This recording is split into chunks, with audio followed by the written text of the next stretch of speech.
الحمد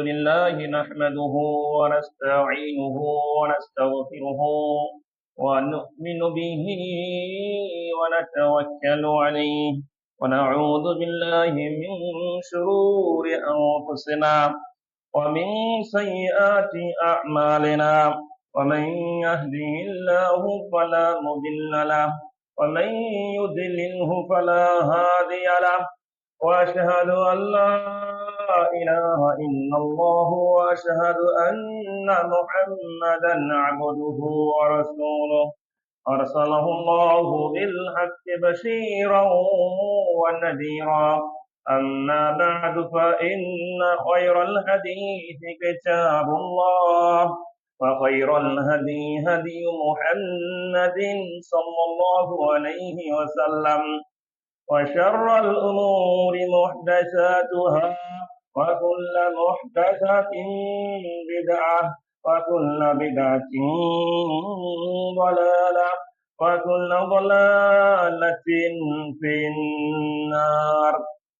أعوذ بالله من الشيطان الرجيم.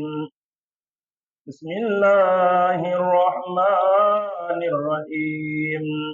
إنا عرضنا الأمانة على السماوات والأرض والجبال فأبين أن يحملنها وأشفقن منها وحملها الإنسان. আলহামদুলিল্লাহ, সমস্ত প্রশংসা সমস্ত গুণগান সেই মহান রব্বুল আলামিনের নিমিত্তে, যে মহান রব্বুল আলামিন আমাদেরকে অনেক মহাব্বত করে, ভালোবেসে, চয়ন করে, মনোনীত করে জুমুয়ার দিন, জুমুয়ার খুতবার সূচনা লগ্ন থেকে মসজিদে উপস্থিত থাকার তৌফিক দান করলেন। সেই মহান রব্বুল আলামিনের শুকরিয়ার্থে আমরা বলি আলহামদুলিল্লাহ। তার সহিত দরুদ এবং সালাম পাঠ করি আমাদের প্রিয় হাবিব সাইয়্যিদুল আম্বিয়া সাইয়্যিদুল হারামাইন মুহাম্মদ সাল্লাল্লাহু আলাইহি ওয়াসাল্লামের প্রতি বলি সাল্লাল্লাহু আলাইহি ওয়াসাল্লাম।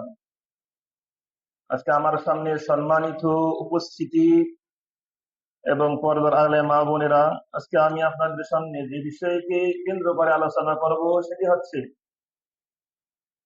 আদম আলাইহিস সালাম এর জীবনী থেকে শিক্ষা, যেটি আমরা গত সপ্তাহেও আলোচনা করেছিলাম। আজকে তার দ্বিতীয় পর্ব, আদম আলাইহিস সালামের জীবনী থেকে আমরা কি কি শিক্ষা গ্রহণ করতে পারি। আদম আলাইহিস সালাম হচ্ছেন আবুন নাস, সমগ্র মানব জাতির পিতা।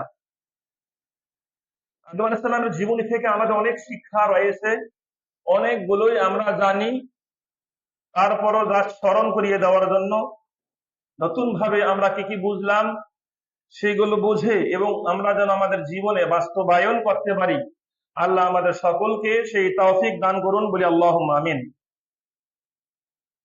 আল্লাহ সুবহানাহু ওয়া তাআলা আদম আলাইহিস সালামকে সৃষ্টি করেছেন, এটা আমরা সকলে জানি। সেখান থেকে ধারাবাহিকতায় পৃথিবীতে মানুষের বিস্তার লাভ শুরু করেছে, যা আল্লাহ বলেছেন আল্লাহ সুবহানাহু ওয়া তাআলা আদম এবং হাওয়া থেকে অসংখ্য নর নারী সৃষ্টি করেছেন। আদম আলাইহিস সালামকে সৃষ্টি করেছেন তার অস্তিত্ব প্রমাণিত, যার জ্বলন্ত প্রমাণ আমরা সকলে জানি। এই মানব জাতির মূল্য, মর্যাদা, শ্রেষ্ঠত্ব আল্লাহ সুবহানাহু ওয়া তাআলার কাছে অনেক অনেক বেশি। কিভাবে বুঝলাম এটা? আল্লাহ সুবহানাহু ওয়া তাআলা পবিত্র কোরআনে কারীমে সূরাতুল আহজাবের 72 নম্বর আয়াতে যার 3 খণ্ডে ঘোষণা করেছেন। আল্লাহ বলেছেন, ইন্না আরাদনাল আমানাতা আলাস সামাওয়াতি ওয়াল আরদি ওয়াল জিবাল। আল্লাহ বলেছেন যে বিশাল আমানত, এই গুরু দায়িত্ব। আমানত বলতে কি এখানে? ইমতিসালুল আওয়ামির ওয়া ইজতিনাবুল নাওয়াহি। আমানত বলতে আল্লাহর সকল আদেশ বাস্তবায়ন করা, আল্লাহর সকল নিষেধ পরিত্যাগ করা। এই যে বিশাল আমানতের দায়িত্ব, এই দায়িত্ব কিন্তু আল্লাহ সুবহানাহু ওয়া তাআলা আসমান সমূহ এবং জমিন সমূহ, ওয়াল জিবাল এবং পাহাড় সমূহকে দিয়েছিলেন। এই দায়িত্ব প্রথমত তাদেরকে দিয়েছিলেন। অতঃপর তারা আসমান, জমিন, পাহাড়, এত বিশাল সৃষ্টি হওয়া সত্ত্বেও তারা ব্যর্থতা পোষণ করলেন আল্লাহর কাছে যে আমরা এই গুরু দায়িত্ব পালন করতে পারবো না। ওয়াহামালাহাল ইনসান, পরবর্তীতে এই গুরু দায়িত্ব পালন করেছে বানি আদম। সুবহানাল্লাহ। এতে প্রমাণিত হচ্ছে যে বানি আদম তারা কত শ্রেষ্ঠ, তাদের কত মর্যাদা। যে দায়িত্ব দেওয়া হয়েছিল আসমান, জমিন, পাহাড়, পর্বত, তারা কিন্তু সেটা ব্যর্থতা দায়ভার গ্রহণ করেছে। তারা বলেছে আমরা এই দায়িত্ব পালন করতে পারবো না। পরক্ষণে সেই দায়িত্ব পালন করেছে মানব জাতি। আল্লাহ সুবহানাহু ওয়া তাআলা এই প্রসঙ্গে শেষাংশে বলেছেন ইন্নাহু কানা যালুমান জাহুলা, মানুষ হচ্ছে অনেক জালেম, অনেক মূর্খ। এটা বুঝিয়েছেন কি, এই যে গুরু দায়িত্ব, এই গুরু দায়িত্ব নেওয়ার পরও যখন বানি আদম এই দায়িত্ব পালন করবে না, তখন তাদের উপর এই ব্যর্থতার গ্যালানি কিন্তু তাদের উপর বর্তাবে, উপনীত হবে। আর মানুষ এর পরিণতি সম্পর্কেও কি অজ্ঞ, জানে না। তারপরও দায়িত্ব নিয়েছে। এই দায়িত্ব যেহেতু আমরা নিয়েছি, তাই আমাদের প্রত্যেককে এই দায়িত্ব বাস্তবায়ন করতে হবে। আল্লাহ সুবহানাহু ওয়া তাআলা আমাদেরকে যা আদেশ করেছেন এগুলো বাস্তবায়ন করতে হবে। যে সকল কাজ থেকে আল্লাহ সুবহানাহু ওয়া তাআলা আমাদেরকে বারণ করেছেন, নিষেধ করেছেন, যেগুলো হারাম কাজ, এগুলো অবশ্যই আমাদেরকে বর্জন করতে হবে। এটি হচ্ছে আদম আলাইহিস সালামের জীবন থেকে একটা বড় শিক্ষার অন্তর্ভুক্ত। আল্লাহ রাব্বুল আলামিন আমাদের সকলকে বোঝার তৌফিক দান করুক, বলি আল্লাহুম্মা আমিন। এই গুরুত্ব দায়িত্ব আমরা বর্তমান পালন করছি। তিনি বলেছেন আনতা কাফারদিন মিন যুররিয়াতি আদম, আমরা কিন্তু বানি আদমের যুররিয়া, সন্তান। আমরা কিন্তু এই দায়িত্ব বর্তমান গ্রহণ করেছি। এই দায়িত্বের মধ্যে গুরুত্বপূর্ণ একটা দায়িত্ব হচ্ছে ওয়াল ইসলাহ ফিল আরদ, জমিনের মধ্যে সংশোধন করতে হবে। জমিনের মধ্যে ফাসাদ সৃষ্টি করা যাবে না। লা তুফসিদু ফিল আরদি বা'দা ইসলাহিহা, আল্লাহ বলেছেন জমিন সংশোধিত হওয়ার পর এই জমিনে তোমরা কোনো ধরনের ফাসাদ সৃষ্টি করবে না। আমাদের উপর বর্তমান যে দায়িত্বের অন্তর্ভুক্ত সেটা হচ্ছে আমাদেরকে দুনিয়াতে ইসলাহ বাস্তবায়ন করতে হবে। যেখানে সমস্যা, সেই সমস্যা দূর করার জন্য আমাদের সকলকে সর্বাত্মক চেষ্টা করতে হবে। আর কি করতে হবে? ইকামাতুল আদলি ফিহা, এই পৃথিবীতে আদালত বাস্তবায়ন করতে হবে। ন্যায়, নিষ্ঠা, জাস্টিস পূর্ণ কাজ করতে হবে। এইগুলো শিক্ষা আমরা আদম আলাইহিস সালামের জীবন থেকে পেয়ে থাকি। আল্লাহ আমাদেরকে বোঝার তৌফিক দান করুক, বলি আল্লাহুম্মা আমিন। আরেকটি শিক্ষা সেটা হচ্ছে আত-তাদরিবুল মুসবাক ক্বাবলা খাউদিল মা'রিকা, যুদ্ধের ময়দানে উপনীত হওয়ার আগেই, অংশগ্রহণ করার আগেই আমাদেরকে পুরো প্রস্তুতি নেওয়া হয়েছে। পুরো প্রস্তুতি আমরা গ্রহণ করেছি। কিভাবে? আদম আলাইহিস সালামকে পরীক্ষা করা হয়েছিল, পরীক্ষা নেওয়া হয়েছিল। তিনি পরীক্ষা প্রাপ্ত হয়েছেন। যুদ্ধের ময়দান বলতে এখানে কি বোঝানো হয়েছে? জমিন, এই পৃথিবী। পৃথিবীতে অনেক সমস্যার সম্মুখীন হতে হবে, যার নির্যাস শিক্ষা আল্লাহ রাব্বুল আলামিন আদম আলাইহিস সালামকে সেখানেই দিয়েছিলেন, পরীক্ষা করেছিলেন এটা গাছের মাধ্যমে। আমরা সকলে এটা কি জানি। কানাত ইকামাতু আদম ফিল জান্নাহ, আমরা সকলে জানি আদম আলাইহিস সালাম জান্নাতে বসবাস করেছিলেন। আবার সেই জান্নাত থেকে তাকে বহিষ্কার করাও হয়েছে। সেখানে কিন্তু দাওরা তাদরিবিয়া, সেখানে একটা প্রশিক্ষণ দেওয়া হয়েছে। কি প্রশিক্ষণ? যে শয়তান আমাদেরকে ওয়াসওয়াসা করবে, এই শয়তানের ওয়াসওয়াসা থেকে বেঁচে থাকার চেষ্টা করতে হবে। আর আদম আলাইহিস সালাম সেখানেই তিনি শিক্ষা গ্রহণ করেছেন যে মান হুয়া আদুব্বুহু, আদমের শত্রুকে, এটা তিনি জানতে পেরেছেন। ওয়া কাইফা ইউখতিউ, আদম আলাইহিস সালাম কিভাবে ভুল করেছেন এটাও তিনি জানতে পেরেছেন।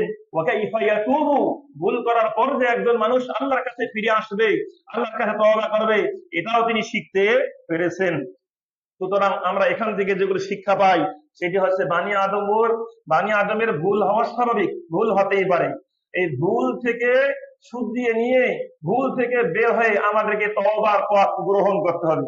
আল্লাহ সুবহানাহু ওয়া তাআলা আমাদের সকলকে বোঝার তৌফিক দান করুক, বলি আল্লাহুম্মা আমিন। আল্লাহ সুবহানাহু ওয়া তাআলা এই প্রসঙ্গে বলেছেন ওয়া কুল্লা ইয়া আদামু উসকুন আনতা ওয়া যাওজুকাল জান্নাহ, আমি বলেছি হে আদম, তুমি এবং তোমার স্ত্রী জান্নাতে বসবাস করো। ওয়া কুলা মিনহা রাগাদান হাইসু শি'তুমা, এবং জান্নাতে যথেচ্ছা যা ইচ্ছা তোমরা খাবার গ্রহণ করতে পারো। ওয়ালা তাকরাবা হাদিস শাজারাতা, ভুল করবে কিন্তু এই গাছের কাছে যাবে না। তারপরও শয়তানের প্ররোচনায় কিন্তু তিনি গাছের কাছে গিয়েছিলেন। সুতরাং গিয়েছিলেন, ভুল হয়েছে, এর ভুল থেকে তিনি শিক্ষা গ্রহণ কি করেছিলেন। তাই আসুন আমরা আমাদের ভুল থেকে শিক্ষা গ্রহণ করি। এই পৃথিবী আল ইবতিলা ওয়াল ইখতিবার জুজুন আসিল মিন তাকওয়িন ইনসান। আমাদেরকে সৃষ্টি করা হয়েছে, আমাদের যে সৃষ্টি করা হয়েছে, আমাদের জীবনের নিত্য সঙ্গী হচ্ছে পরীক্ষা। আমরা প্রতিটি পদক্ষেপে পদক্ষেপে পরীক্ষার সম্মুখীন হব। সেই পরীক্ষায় আমাদেরকে উত্তীর্ণ হতে হবে। অনেক সময় এমন পরীক্ষা আসবে যে এই কাজটা গ্রহণ করলে তুমি সফলতা অর্জন করতে পারবে, অথচ সেই পথটা আছে হারামের পথ। আমাদের কি করতে হবে? সেই হারামের পথে পা বাড়ানো যাবে না, আমাদেরকে হালাল পথে থাকতে হবে। তাই আমরা বিভিন্ন সময় সন্তানাদি, বিবি, স্ত্রী, বিভিন্ন বাবা মা বিভিন্ন ধরনের ভাবে আমরা পরীক্ষায় উপনীত হয়ে থাকি। তাই প্রত্যেকটি পরীক্ষায় আমাদেরকে উত্তীর্ণ হতে হবে, কারণ আমাদের সঙ্গে পরীক্ষা কিন্তু ওতপ্রোতভাবে সম্পৃক্ত। এই পরীক্ষায় আমাদের উত্তীর্ণ হওয়ার চেষ্টা করতে হবে। যেমন আদম আলাইহিস সালাম কে ওনাকে পরীক্ষা করা হয়েছিল, পরবর্তীতে তিনি আর কোন ধরনের পদস্খলন তার মাধ্যমে হয় না, যেটা আমরা স্পষ্ট জানতে পারি। তাই আমাদের ভুল হওয়াই স্বাভাবিক। এই ভুল থেকে আপনাদেরকে আমাদেরকে সংশোধন হতে হবে। আল্লাহ আমাদের কবুল করুন, বলি আল্লাহুম্মা আমিন। এরপর যে পয়েন্টে কথা বলবো সেটা হচ্ছে তাকরিমুল ইলাহি লিল হাইয়াতিল বাশারিয়্যাহ। আমরা যে মানব জাতি, আমাদেরকে আল্লাহ রাব্বুল আলামিন অনেক ভাবে সম্মানিত করেছেন, আমাদের অনেক ভাবে শ্রেষ্ঠতা দান করেছেন। কিভাবে? এটা আমরা কিভাবে বুঝতে পারবো? আল্লাহ নিজেই বলেছেন, কিন্তু কোরআনুল কারীমের সূরা আস-সাদের 75 আয়াতে আল্লাহ বলেছেন, ক্বালা ইয়া ইবলিস, বলা হলো হে ইবলিস, মা মানাকা আন তাসজুদা লিমা খালাকতু বিয়াদাইয়া। এই ইবলিস, কেন তুমি তার অনুসরণ করলে না? কেন তোমাকে কিসে আদমের সেজদা করা থেকে তোমাকে বিরত রেখেছে? অথচ সেই আদমকে আমি নিজ হাত দিয়ে সযত্নে অনেক মহব্বত করে অনেক ভালোবাসে সৃষ্টি করেছি, আর সেজদা করতে তোমাকে কিসে বারণ করলো? অত আয়াত প্রমাণ করে আমাদের যে সৃষ্টির সূচনা আদম আলাইহিস সালামকে আল্লাহ রাব্বুল আলামিন সহাতে সযত্নে অনেক আদর করে অনেক মহব্বত করে অনেক ভালোবাসে সৃষ্টি করেছেন। তাই আমরা আমাদের অল বডিকে, আমাদের শরীরকে, প্রত্যেকটা শরীরের অংশকে আমরা মূল্যায়ন করবো, যাতে করে আমরা আমাদের শরীরকে অন্যায় ভাবে কোনো ব্যয় না করি। এখান থেকে শিক্ষা হচ্ছে আলাল ইনসান, মানুষের উচিত আন ইয়াহতারিমা জাসাদাহু ওয়া নাফসাহু, মানুষ যেন তার শরীরের প্রত্যেকটা অঙ্গ প্রত্যঙ্গকে সম্মান করে, নিজেকে রক্ষা করে, যেহেতু আল্লাহ রাব্বুল আলামিন আমাদেরকে শ্রেষ্ঠতা দান করেছেন। অনেক সময় দেখা যায় আমরা একটুতেই সাধারণ ডিপ্রেশনে ভোগ করে, সামান্য আমরা অস্থিরতায় ভোগ করে আমরা আমাদের জীবনকে বিলিয়ে দেই। দেখা যায় আমাদের সমাজে বিভিন্ন এলাকা বিভিন্ন রাষ্ট্রে দেখা যায় মানুষেরা সুইসাইডের পথ গ্রহণ করে। একটু সমস্যা হয়েছে পৃথিবীতে, বাবার সঙ্গে, মায়ের সঙ্গে, স্ত্রীর সঙ্গে, সন্তানের সঙ্গে বনি বানা হচ্ছে না, সমস্যা হচ্ছে, তখন সেই ব্যক্তি ব্যর্থতার পথ গ্রহণ করে, সুইসাইডের পথ গ্রহণ করে, আত্মহত্যার পথ গ্রহণ করে। তো আত্মহত্যা টোটালি হারাম। আমরা সকলে জানি স্পষ্ট, সহিহ বুখারী মুসলিম সহকারে অসংখ্য হাদিসের মধ্যে হয়েছে যে যে ব্যক্তি দুনিয়াতে নিজে নিজে আত্মহত্যা করবে, যে বস্তু দিয়ে সে আত্মহত্যা করবে, সে বস্তু দিয়ে কাল কিয়ামতে পরকালে আজীবন সারা জীবন সেভাবে সে নিজেকে আত্মহত্যা করবে। মনে করেন কেউ লোহা দিয়ে, চাকু দিয়ে নিজেকে আত্মহত্যা করেছে, পরকালে তার শাস্তি কি? সব সময় সে জাহান্নামের মধ্যে সেই চাকু দিয়ে নিজেকে আত্মহত্যা করবে, নিজেকে আঘাত করবে।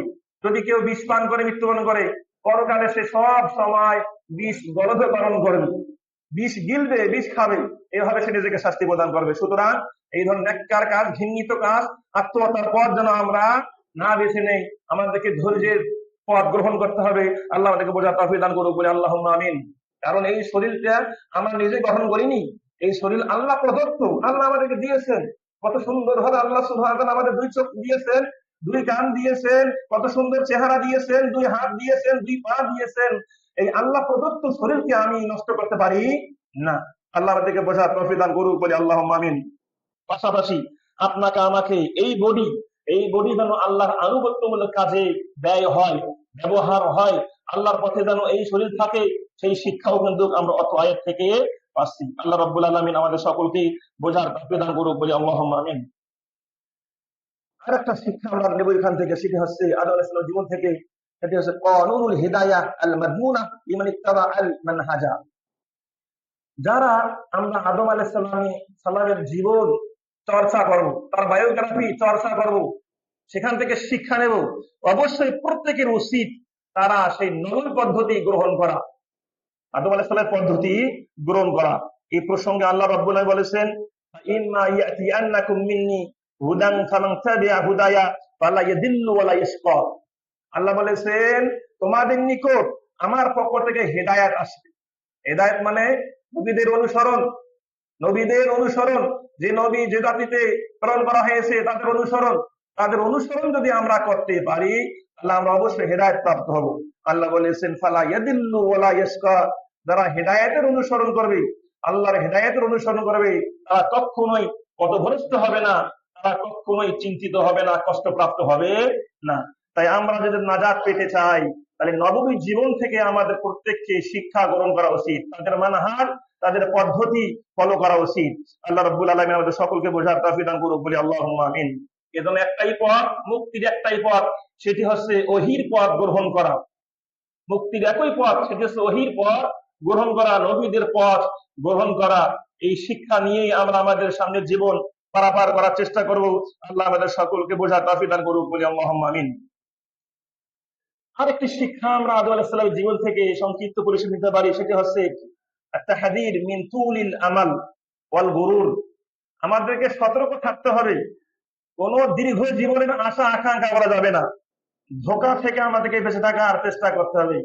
আমাদের মাঝে অনেকে আমরা সিদ্ধান্ত নিয়েই ফেলেছি বা ভেবেই নিয়েছি যে আমরা এখন তো মরবো না, এখন তো বয়স্ক হয়নি, এখন তো বিরুদ্ধ হয়নি, এখন তো আমার ছেলে মেয়ের বিয়ে দেয়নি, এখন তো নাতি নাতির মুখ দেখিনি, এখন তো মনে হয় মৃত্যুবরণ করবো না, আর অনেক সময় বেঁচে থাকবো।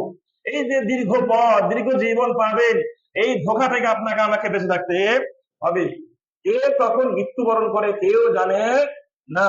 সুতরাং এখন থেকে আমাদের সকলকে সজাগ থাকতে হবে, সদা সর্বদা আমাদেরকে সজাগ থাকতে হবে, ইবাদতে নিজেদেরকে নিয়োজিত রাখতে হবে।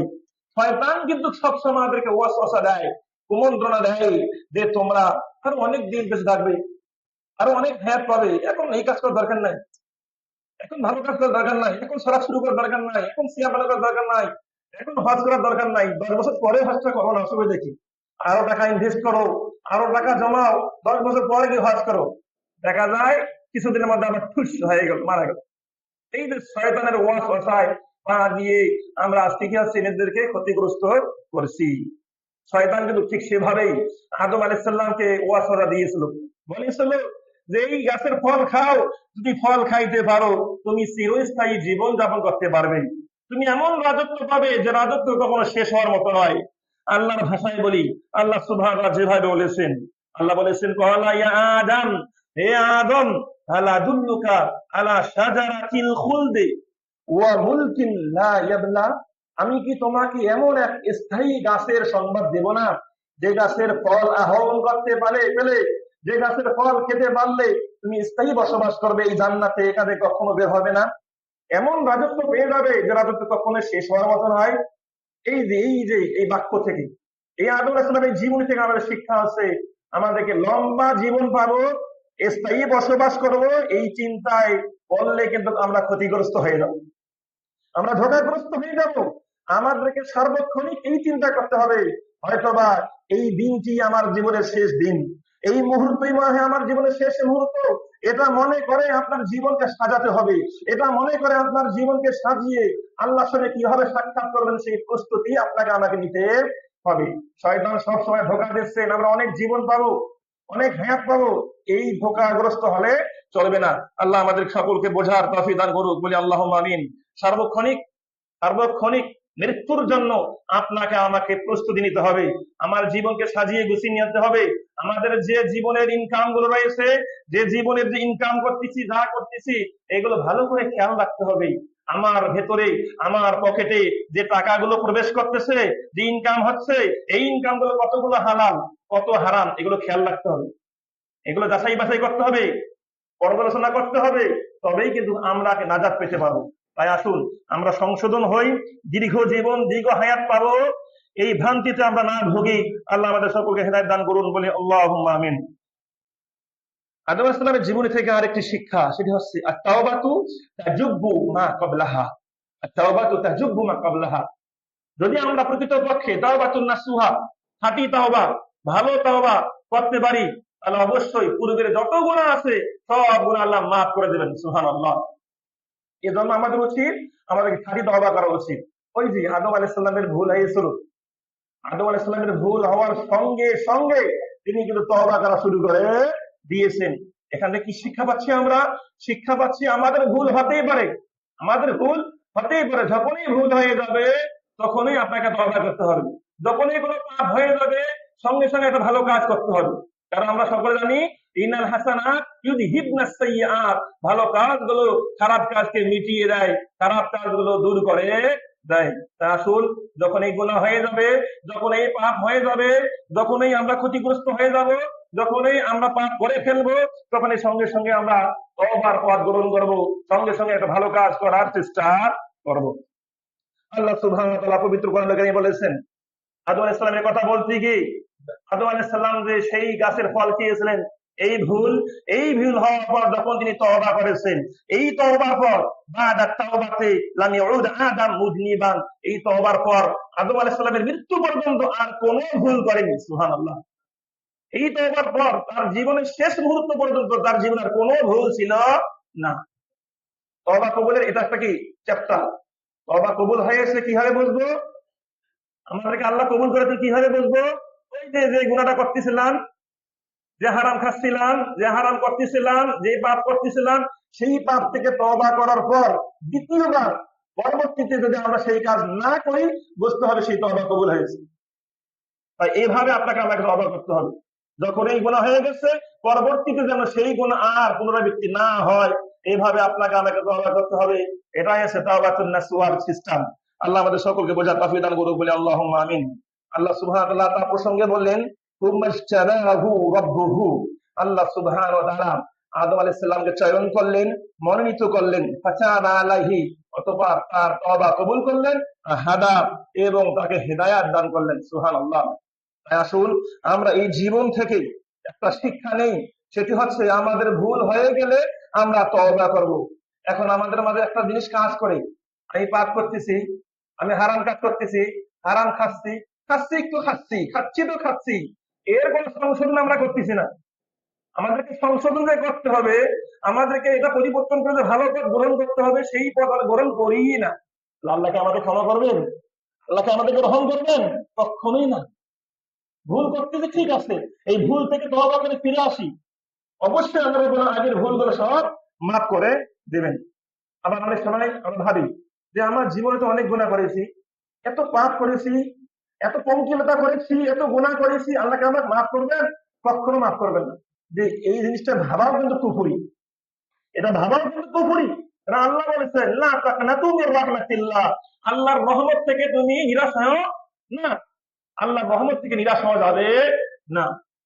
তাই আপনাকে আমাকে যত গুনাহ হয়েছে, যদি আমরা ভালো করে তাওবা নাসুহা করতে পারি, অবশ্যই অবশ্যই আল্লাহ আমাদের সমস্ত গুনাহ মাফ করে দেবেন। কারণ আল্লাহ বলেছেন, ইন্নাল্লাহা ইয়াগফিরু যুনুবা জামিআ, আল্লাহ সুবহানাহু ওয়া তাআলা সকল গুনাহ মাফ করে দেন। সুবহানাল্লাহ। আসুন আমরা আমাদের পাপ থেকে বের হয়ে আসার চেষ্টা করি, তওবা করি। এই গুরুত্বপূর্ণ শিক্ষা কিন্তু আমরা আদম আলাইহিস সালামের জীবন থেকে পাচ্ছি। আল্লাহ আমাদেরকে বোঝার তৌফিক দান করুন, বলি আল্লাহুম্মা আমিন। আরেকটি শিক্ষা, সেটি হচ্ছে আসসিরাউ মা ইবলিস, আসসিরাউ মা ইবলিস, ইবলিসের সঙ্গে যে যুদ্ধ হয়েছে, কথাবার্তায় যে একটা যুদ্ধ একটা হয়েছে, এই সংঘর্ষ যে হয়েছে, এই সংঘর্ষ থেকে আমরা কি শিক্ষা গ্রহণ করতে পারি? ইবলিস কিন্তু লাম ইয়াকফুর বিউজুদিল্লাহি তাআলা, ভালো করে খেয়াল রাখবেন, ইবলিস শয়তান, এই ইবলিস কিন্তু আল্লাহর অস্তিত্বকে কখনো অস্বীকার করেনি। ইবলিস আল্লাহর অস্তিত্বকে, আল্লাহ যে নাই এটা কখনো বলে নাই, আল্লাহ আছেন এটা স্বীকার করেছেন। কিন্তু দুঃখজনক হলো সত্য যে সারা বিশ্বে একটা সম্প্রদায় রয়েছে, নাস্তিক সম্প্রদায়। নাস্তিক সম্প্রদায়, ওই চাইনিজ দেখতেছেন, চায়না বিভিন্ন একদম বিভিন্ন ভাবে তারা উন্নত। এই চায়নার ম্যাক্সিমাম কিন্তু দেখা যায় কি তারা কি নাস্তিক, তা আল্লাহ তাআলায় বিশ্বাসী নয়, ইমানদার কি নয়। এই যে নাস্তিকরা, এই নাস্তিকরা আল্লাহর অস্তিত্বই বিশ্বাস করেন, নাউজুবিল্লাহ মিন যালিক। যেখানে ইবলিস আল্লাহর অস্তিত্বকে বিশ্বাস করেছে, ইবলিস কিন্তু আল্লাহর অস্তিত্বকে কখনো অস্বীকার করেনি। বরং বাল কাফারা বিআমরিহি নাতিজাতুল কিবরি, বরং সে আল্লাহর আদেশকে অস্বীকার করেছে। আল্লাহ যে বলেছিল যে তুমি আদমের পায়ে সেজদা করো, এই জিনিসটাকে সে অস্বীকার করেছে। কিভাবে? অহংকার করে সে অস্বীকার করেছে। ইবলিস বলতেছে যে খলাকতানি মিন নার, হে আল্লাহ আপনি আমাকে সৃষ্টি করেছেন আগুন দিয়ে, ওয়া খলাকতাহু মিন তিন, আর আদমকে সৃষ্টি করেছেন মাটি দিয়ে। মাটি সর্বদা নিচে থাকে, আর আগুনের কাজ উপরে যাওয়া। উপরের জিনিস কিভাবে আমি নিচের লোককে সেজদা করতে পারি? এই যে অহংকার করে সে আদমকে অস্বীকার করেছে, আদমকে সে সিজদা করে নাই। সে কিন্তু আল্লাহর অস্তিত্বকে ঠিকই কিন্তু কি করেছে? স্বীকার করেছে। সে আল্লাহর সঙ্গে চ্যালেঞ্জও করেছে, এ আল্লাহ আমি ইজ্জাতিকা, তোমার ইজ্জতের কসম করে বলতেছি, লাউযিয়ান্নাহুম আজমাইন, সমগ্র মানব জাতিকে আমি ধ্বংস করে ছাড়বো, পথভ্রষ্ট করে ছাড়বো, তাদেরকে মিসগাইড করেই ছাড়বো। এটা ইবলিস চ্যালেঞ্জ করেছে। আমাদের উচিত আমরা সেই ইবলিসের চ্যালেঞ্জকে পরাস্ত করা আমাদের উচিত। তাই ইবলিসের পায়ে, ইবলিসের ফাটানো পাদে আমাদেরকে কাউকে সেখানে পা বাড়ানো যাবে না। সে যে সমস্ত পথ দেখিয়েছে আমাদেরকে, লোভ দেখিয়ে, আলোচনা দেখিয়ে, দুনিয়ার মহব্বতকে চাকচিক্যময় করিয়ে, যে আমাদেরকে যে সমস্ত হারাম কাজে আমাদেরকে সে উৎসাহিত করতেছে, সেই কাজে, সেই সমস্ত হারাম কাজে পা বাড়ানো যাবে না। যতদিন না এই জিনিসগুলো আমরা না বুঝি, ততদিন না আমরা সফলতা অর্জন করতে পারবো না। শয়তান সব আমাদেরকে একদম চাকচিক্য করতেছে, দুনিয়াকে এমন ভাবে শোভনীয় করতেছে, চাকচিক্যময় করতেছে, এই দুনিয়ার লোভে পরে আমরা পরকালকে ভুলে যাচ্ছি, আল্লাহকে ভুলে যাচ্ছি। যে সময়, যে কালে আমাদেরকে সারা জীবন থাকতে হবে, যেখানে নাই কোনো মৃত্যু, নাই কোনো জীবন, এমন একটা অবস্থা হবে, সেই পরকালকে আমরা ভুলতে বসেছি। আল্লাহ আমাদের সকলকে হেদায়েত দান করুন, বলি আল্লাহুম্মা আমিন। তাই অহংকার পতনের মূল, এটা হচ্ছে মেইন কারণ। তাই তো বলা হয় আল আউয়ালু মান কাসা ফাওয়া ইবলিস, সর্বপ্রথম যে কিয়াস করেছিল, সর্বপ্রথম যে কিয়াসের পথ গ্রহণ করেছে সে হচ্ছে ইবলিস। এই কথা বলার মাধ্যমে যে আগুনের কাজ উপরে যাওয়া, মাটির কাজ নিচে থাকা, এই কিয়াস খাটিয়ে, যদিও বা যুক্তি কিন্তু ঠিক ছিল, যুক্তি কিন্তু ঠিক, যুক্তি কিন্তু যৌক্তিক, সব যুক্তি যৌক্তিক হলেও কিন্তু আল্লাহর কাছে সব টিকে না। এটা মনে রাখতে হবে আপনাকে। অনেক সময় কোরআন সুন্নাহর পথে যারা রয়েছেন, যারা সিরাতুল মুস্তাকিমের পথে রয়েছেন, তাদেরকে মিসগাইড করার জন্য এমন ভাবে যুক্তি দিয়ে তাদেরকে পথভ্রষ্ট করার চেষ্টা করা হয়, যেটা আমরা সব সময় দেখতেই পাই। মনে করে একটা সুন্নাহর পথ, এই সুন্নাহর পথকে কবর দেওয়ার জন্য বিভিন্ন যুক্তি পেশ করে সেটাকে কবর দেওয়া হয়ে থাকে, আর বেদাতের পথকেই এস্টাবলিশ করা হয়ে থাকে বিভিন্ন সমাজে, বিভিন্ন এলাকায়। সুতরাং যুক্তি হলেই যে সব ঠিক এমনটা কি নয়, দেখতে হবে সত্যের মাপকাঠি কোনটা। আল্লাহ এবং রসুলের পথটি হচ্ছে সত্যের মাপকাঠি। এই সত্যের মাপকাঠির আলোকে যে সমস্ত ইবাদত থাকবে, হবে, সেই ইবাদতকে আপনাকে আমাকে গ্রহণ করতে হবে। আল্লাহ আমাদের সকলকে বোঝার তৌফিক দান করুন, বলি আল্লাহুম্মা আমিন। তাই অত্র আয়াত থেকে, অত্র বিধান থেকে আমার একটাই শিক্ষা হলো, একটাই বুঝতে পারলাম, সেটা হচ্ছে আপনাকে আমাকে অহংকারের পথ থেকে ফিরে আসতে হবে। আল্লাহ বলেছেন, ক্বালা ইয়া ইবলিস, হে ইবলিস, মা মানাআকা আন তাসজুদা লিমা খালাকতু বিয়াদাইয়া আস্তাকবারতা, এসে তোমাকে নিষেধ করেছিল, কেন তুমি আদমের পায়ে সেজদা করনি, অথচ তাকে আমি সহজতে সৃষ্টি করেছি। আস্তাকবারতা, তুমি কি অহংকার করতেছো? আম কুনতা মিনাল আলিন, নাকি তুমি সবচেয়ে নিজেকে বড় মনে করতেছো? ক্বালা, তখন তিনি বলেন, আনা খায়রুম মিনহু খালাকতানি মিন নার ওয়া খালাকতাহু মিন তিন, যেটা আমি একটু আগেই বললাম। আল্লাহর কাছে দোয়া করি, আল্লাহ যেন আমাদের হৃদয় থেকে হিংসার বীজকে উঠিয়ে নেন, বলে আল্লাহুম্মা আমিন। কারণ যখন আমার হৃদয়ে হিংসা চলে আসে, তখন মানুষকে তুচ্ছ তাচ্ছিল্য করি, মানুষকে আর মানুষ মনে হয় না, অথচ ফিরে দেখি না আমার আগের সমাজ, আগের অবস্থা কি ছিল, এটা ফিরে দেখি না। এই কারণে বলা হয়েছে যে লা ইয়াদখুলুল জান্নাতা মান কানা ফি কলবি মিসকালু হাববাতিন মিন কিবরিন, সে জান্নাতে প্রবেশ করবে না যার হৃদয়ে মিসকাল সরিষার দানা পরিমাণ অহংকার থাকে। সাহাবারা এক সময় রাসূলকে জিজ্ঞাসা করলেন, ইয়া রাসূলুল্লাহ, ইয়া রাসূলুল্লাহ, একজন ব্যক্তি ইউহিব্বু, ভালোবাসে, আন ইয়াকুনা না'লুহু হাসানান ওয়া তাওবুহু হাসানান, একজন ব্যক্তি ভালোবাসে যে তার কাপড় চোপড় দামি হোক, সুন্দর হোক, ভালো হোক, এটা ভালোবাসে। একজন ব্যক্তি ভালোবাসে তার জুতাগুলো ভালো হোক, ব্র্যান্ডের জুতা পরুক, এটা ভালোবাসে, এটা পছন্দ করে। এটাও কি অহংকারের অন্তর্ভুক্ত না নাকি? তখন রাসূল বললেন যে না, এগুলো অন্তর্ভুক্ত নয়, এগুলো অহংকার নয়। যার যেমন সামর্থ্য রয়েছে সামর্থ্য অনুযায়ী পড়বে, হ্যাঁ, সামর্থ্য অনুযায়ী পড়া পরিধান করে, এগুলো অহংকার অন্তর্ভুক্ত নয়। অহংকার হচ্ছে বাতুল হককে মেনে না নেওয়া, হককে মেনে না নেওয়া, এটা হচ্ছে অহংকার। আর কি? অগমতুন নাস, মানুষকে তুচ্ছ তাচ্ছিল্য করা, মানুষকে আন্ডার এস্টিমেট করা, মানুষকে একদম ঝেড়ে ফেলে দেওয়া, এই সমস্ত কাজ হচ্ছে অহংকারের অন্তর্ভুক্ত। তাই আমরা মানুষ, এক মানুষ হিসেবে আর এক মানুষকে সম্মান করব, রেসপেক্ট করব, এরকম স্নেহ করব, মহব্বত করব, এই আচরণ হওয়া উচিত।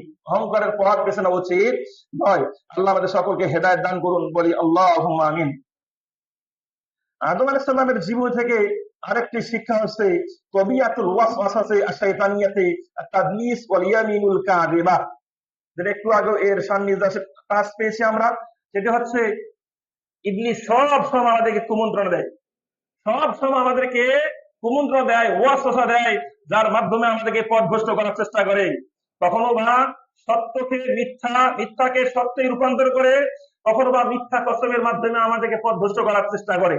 এই প্রসঙ্গে আল্লাহ বলেছেন ওয়াকাসামাহুমা, ইবলিস কিন্তু আদম এবং হাওয়া আলাইহিস সালামকে কসম করে বলেছিলেন, কি বলেছিলেন?